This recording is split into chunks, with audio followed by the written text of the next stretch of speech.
Welcome to Extra Talks. When we don't have any tales to spill, we still brew up a cup of tea and talk. Sometimes it's with friends, sometimes with guests, and sometimes just the two of us, chatting about life's quirks, big questions, and everything in between.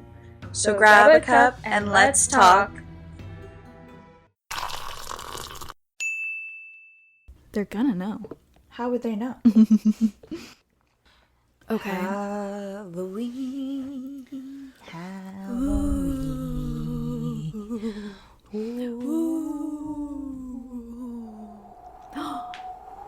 Oh, spooky wind. It's Halloween. It's frickin' bats. I love Halloween. Oh my god, we're being attacked. Guys, I'm a voice actor. Can't you tell? She's getting the hang of it. She's a freelancer. Hire her. Let me know if you guys need some spooky audio clips. Bats, cool wind, I got you covered. She got you. Alrighty. Welcome to What's Brewing, the Tea Tales and Talks mini episodes where we relax, sip some tea, and dive into your spooky stories. Think of it as a little bestie hangout in podcast form where we chat about the eerie, the unexplained, and everything in between. So light a candle, get comfy, and let's see what's brewing this week.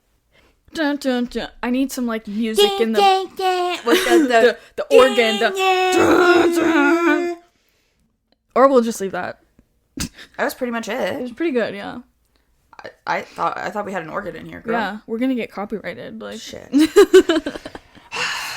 Okay. Welcome to What's Brewing Halloween edition.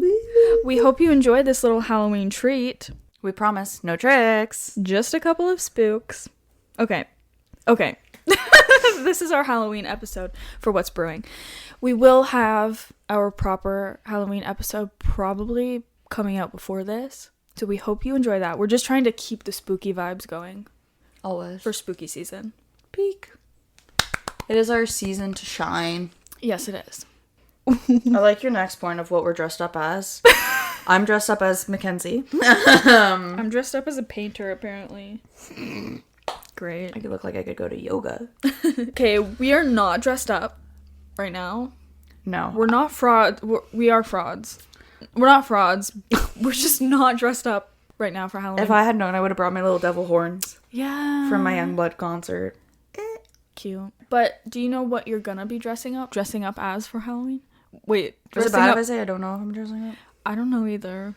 Like, I usually, a vampire is one of my go-tos. Uh-huh. To be honest. Mine's usually a witch. Ugh, go figure. Shocker. Because But I have, like, two freckles. Oh. Like, on my neck or whatever. Yeah. That, like, is, like, it looks Perfect. like a vampire, a stereotypical vampire two-fang Two bite. fangs.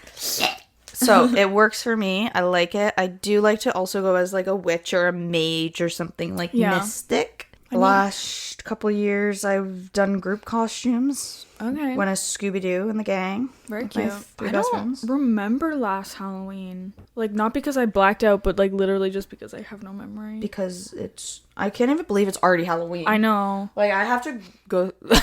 To be honest, I have to go through my photos to remember what I do. A couple in my Halloweens life. ago, I was, what's her name from Jennifer's Body? Megan Fox. You know, in her little prom outfit, the white dress, after she, like, eats the boyfriend or whatever. Uh-huh. She's a man-eater. I quite literally... No photos from Halloween. There's no proof. She's blocked out. No, but I have a Happy Holidays on November 1st, so I was very much in the Christmas spirit. Oh, she was Christmassy. But not the Halloween spirit. 1 year, Molly was a leaf. Was she actually? That would have been hilarious. Oh my gosh. Oh, the year before, I went to a haunted house at the Pioneer Village. How was that? Oh no, you don't like scary. Yeah, You're gonna die. If they touch me, I will punch Look at them. this picture. Wow. Maybe I'll post this one. It's really creepy. It's like the old church in the Pioneer Village, and look at the moon. And it was foggy that night. Can you believe it? Anyways, I don't know what I'm gonna be this year. Someone give me some ideas. Give us ideas, guys. Tell us what we should be for Halloween. I could be a tea bag. You could be a teacup. Oh. Or a teapot. Oh my god. Let us know if you guys want to see that, because I want to see it. Just imagine us. Anyways, I have a spooky thing to tell you. Okay. That happened to me 2 nights ago.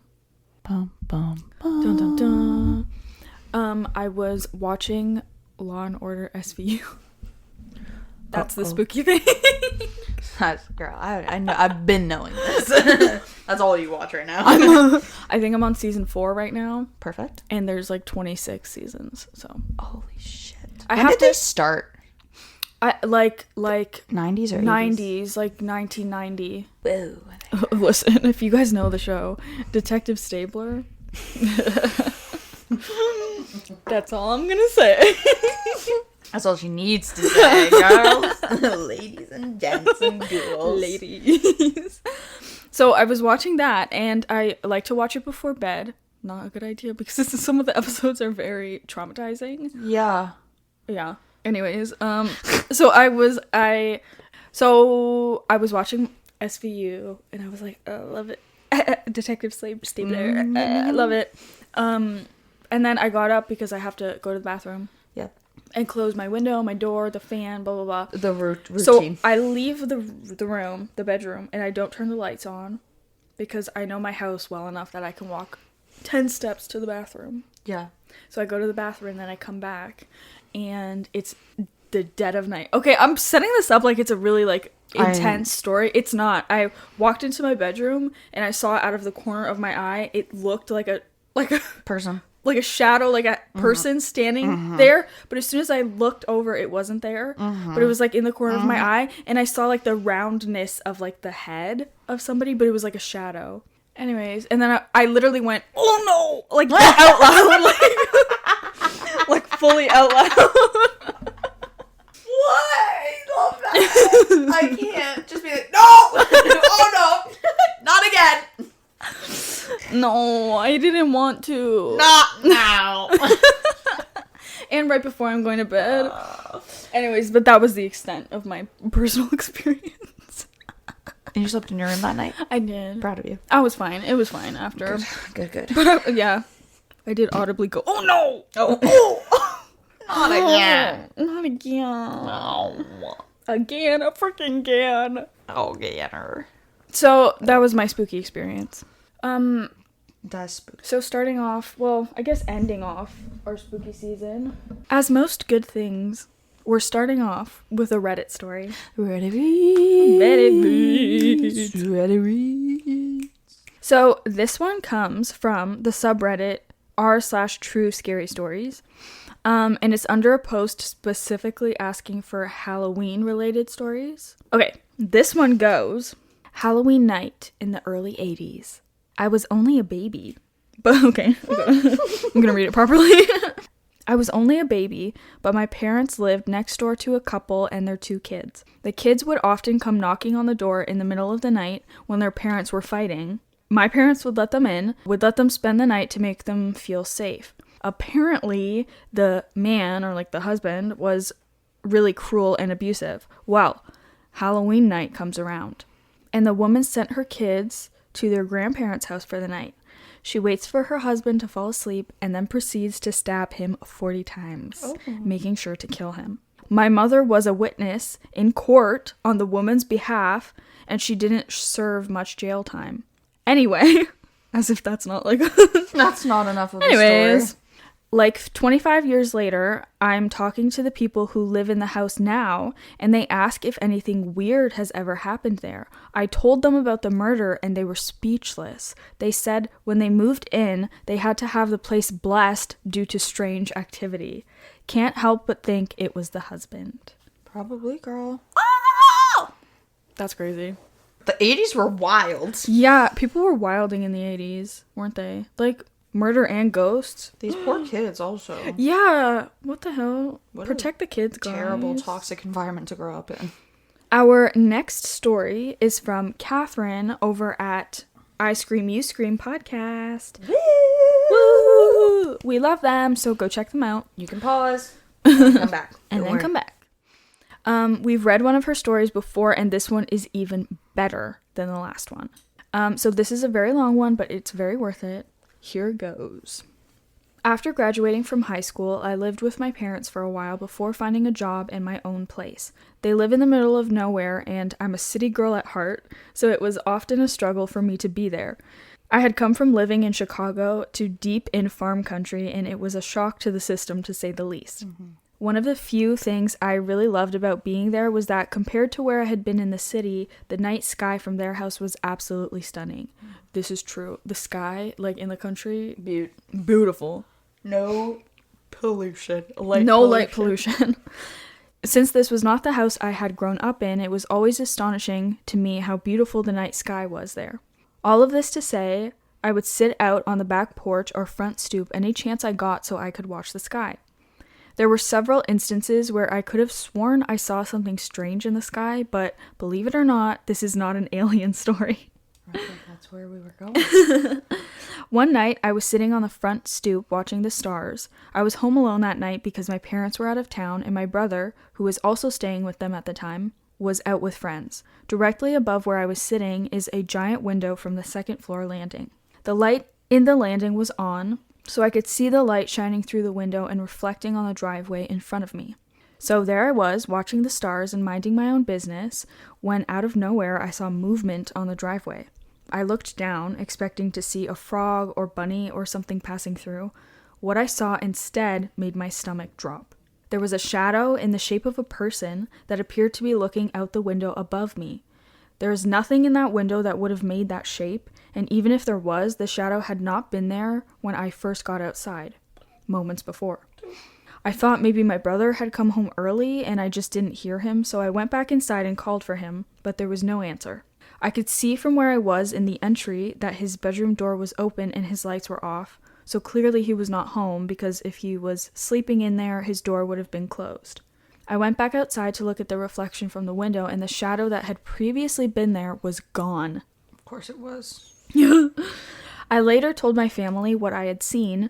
While they weren't completely dismissive, I've told them about a lot of alleged spooky encounters throughout the years, so they were just kind of like, here comes Catherine with another ghost story again, eye roll. Not validating.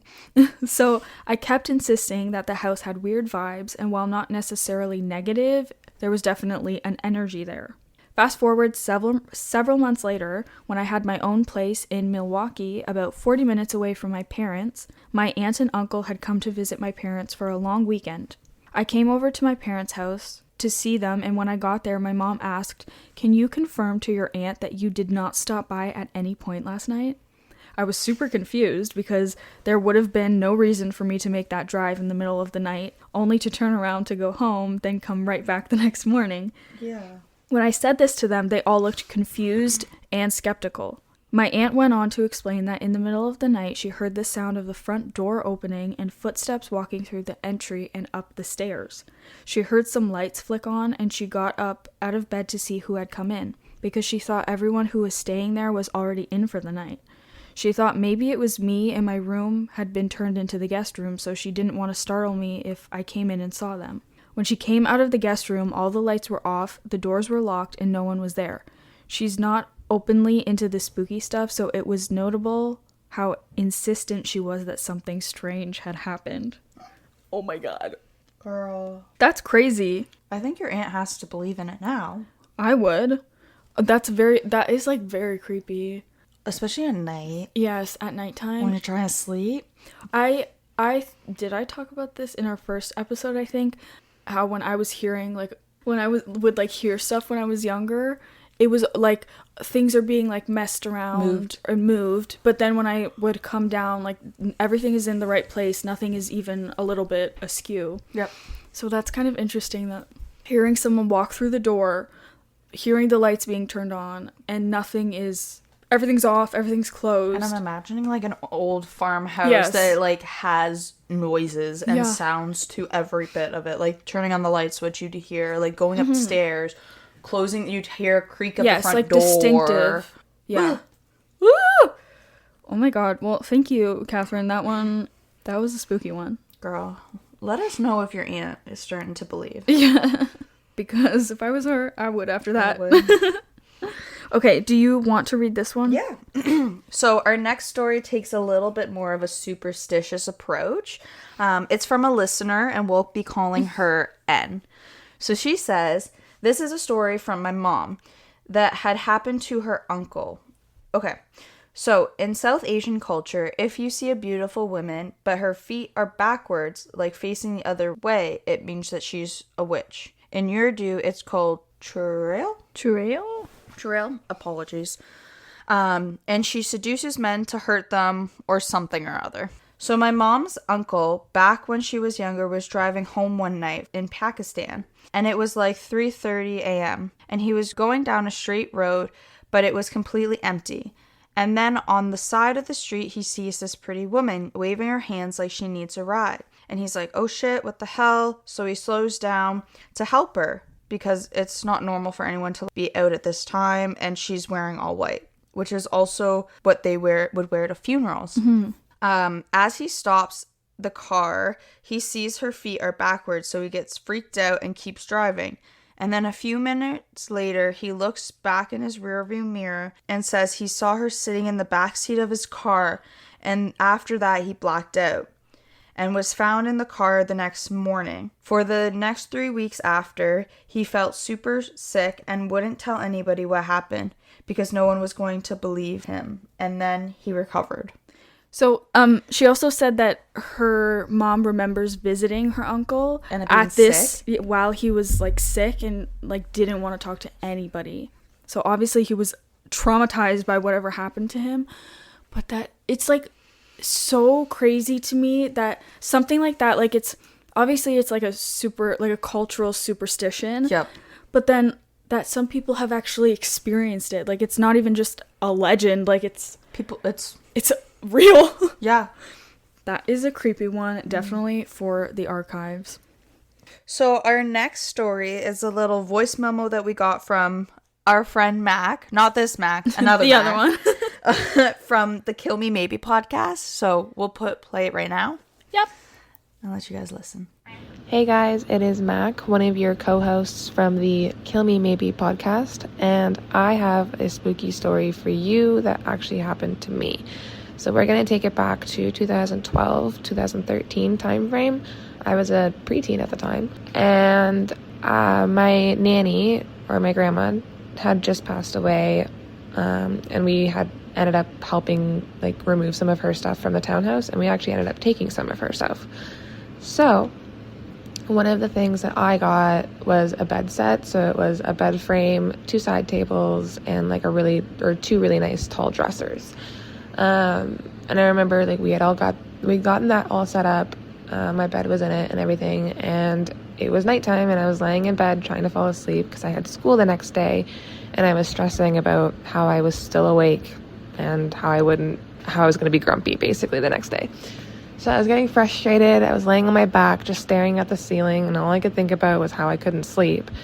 And all of a sudden I hear a whisper in my right ear telling me to go to sleep. And I never moved so fast. I shot up out of bed, immediately turned all the lights on in my room. Like anything that lit up in my room, I turned that on. I couldn't find anything. I checked under the bed, in the corner. Like I checked everywhere that someone could possibly hide, thinking that my siblings were playing a prank on me. But that was not the case. There was nobody in my room. I remember I even opened my bedroom door to check the hallway. The house was silent, like nobody was awake. And then I just sat back down on my bed, contemplated life, and I still to this day don't know what happened. Maybe it was my grandma's spirit playing with me. I have no idea, but I still think about it to this day. Wow, that one was super crazy. Thanks, Mac, for sending that. If you guys haven't, please go listen to the Kill Me Maybe podcast. They do a little bit of spooky, but a little bit of horror, a little bit of Thrasher-esque true crime. So if you're into that, go check them out. Please go check them out. Give them a listen. You can pause here and then come back. We'll wait. We'll wait. Okay. You want to say our final story? I'll say it. Our final story, we're ending on a very spooky, scary note. So, okay, quoting. This happened when I was in college, but it still creeps me out to think about. I was renting this really old house with a couple of friends. It wasn't falling apart or anything, but you could tell it had been around for a long time. One night, I woke up because I heard footsteps upstairs. The weird part was nobody lived upstairs. It was just an empty attic. Perfect. I figured maybe one of my roommates had gone up there to check something out, but when I asked the next morning, they both swore that they'd been asleep all night. A few weeks later, we were all in the living room when we heard the same heavy footsteps, like someone pacing back and forth above us. We froze, just staring at each other, and finally one of my roommates grabbed a flashlight and opened the attic door. Empty. Dust everywhere, no footprints, nothing. After that, it had happened a few more times. Always at night, always when we were all accounted for. None of us had ever wanted to go up there again, so we just ignored it until the lease was up. To this day, whenever I hear creaks in an old house, I get the same feeling in my chest. Like maybe someone's still walking around, just out of sight. Ugh. That's crazy. Should have also been in the rental listing, just saying. Mm-hmm. May have haunting experiences. Could be haunted. But, like, some people would look for that. Like, Yeah. I think it could for attract, sure. like, a very specific, I agree. our kind of crowd Oh, yeah. that wants to stay and immerse themselves That in would that. like a ghost, yeah. But very creepy. Also, I would not go and check it out. That's what I was just thinking. They were like, that's it, we gotta figure it Let's out. go. Go. Oh, no, I would have. Not me. I'm leaving. Yeah. Oh, that's creepy. Very creepy. Well, and just like that, our Twitchy Witchy friends, our Halloween What's Brewing episode is over. Join us for some more spooky tales and haunted tea at Tea Tales and Talks wherever you get your podcasts. As always, our Twitchy Witchies, stay spooky and don't let your tea get cold. Woo! That was a good one. That was funny.